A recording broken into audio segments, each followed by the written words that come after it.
The laws are aimed at people who commit child sex offences online and overseas that fall outside of state jurisdictions. The proposal would see the worst offenders spend life behind bars, whilst others would find it harder to get bail or parole. Nearly a third of people convicted of child sex offences in the past year spent no time behind bars. Peter Dutton telling Sky News that's out of step with community expectations.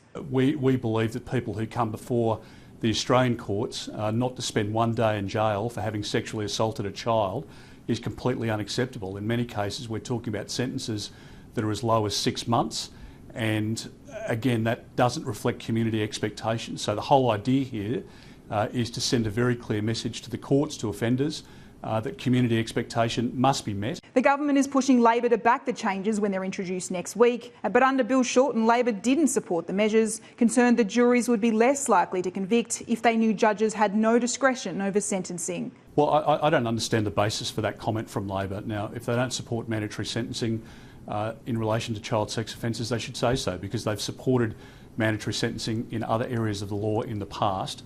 And so I don't understand the inconsistency here. I just don't understand where the evidence is that a jury would be less inclined to find a conviction. Labor sources have told Sky News they're going to wait and see until they see the legislation before making a final decision on whether to back the bill.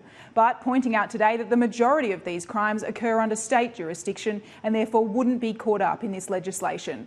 Trudy McIntosh, Sky News, Canberra.